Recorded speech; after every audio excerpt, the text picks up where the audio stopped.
Now it's time to be off to the bank. Whether we were paid via cash or check, we've already accounted for all of that in Peachtree. Now we just need to put anything that we have together to make a single deposit.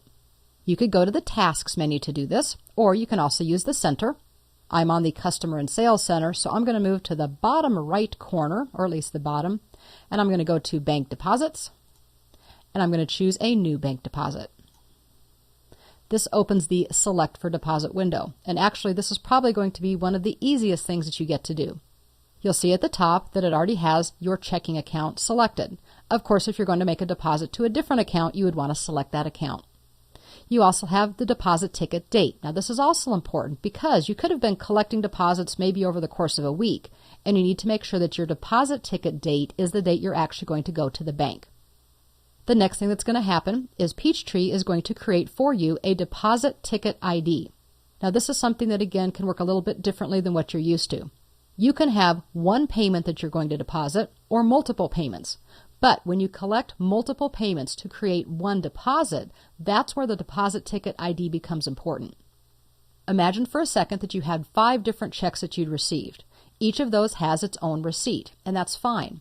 But when you need to reconcile your bank account, you're not going to be able to see that 5 different things made up the large deposit. You're just going to see the total amount.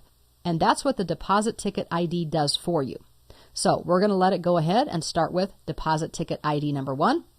We currently only have one payment to process. We'll move over to the right-hand side and we'll go ahead and put a check mark under the deposit column for anything that we want to deposit. After those are selected, I suggest that you look at the bottom and make sure that your cash, your total checks, and any other types of deposits come out to be the total amount that you're expecting to deposit. That's all there is to it. Then you can simply move up to the top toolbar, and I'm going to show you how to print out a copy. Now, some people actually have a separate deposit book, and if you do, then you're welcome to use it. Here's just a little hint that has nothing to do with software, but if you're a small business but you have the Carbon business deposit slips, don't let them give you a paper receipt that you then have to keep somehow. I used to staple those receipts to the back and it was just messy. You can actually have the bank stamp during the time of deposit that it was received, the date and time, and all that other stuff that usually you get on a little piece of paper. Then all you have to do is keep your deposit book without all the extra pieces. What we want to do is also show you that there is an opportunity to create deposit slips right from Peachtree. I'm going to go to Print, and I'm going to do a print preview. And of course, you can print more than one copy if you need to keep hard copies for some reason. We'll go ahead and just do a print preview. And you'll see that it creates a not too interesting form.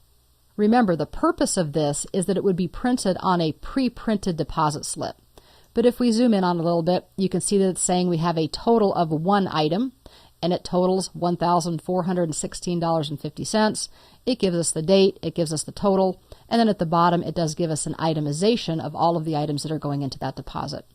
So if you want to go ahead and invest in something like that, you can get these off of the internet or through Peachtree, or you can just use the software as your mechanism for recording that you made the deposit, but use a good old standard deposit book.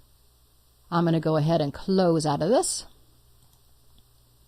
save our deposit, and close out of the Select for Deposit window.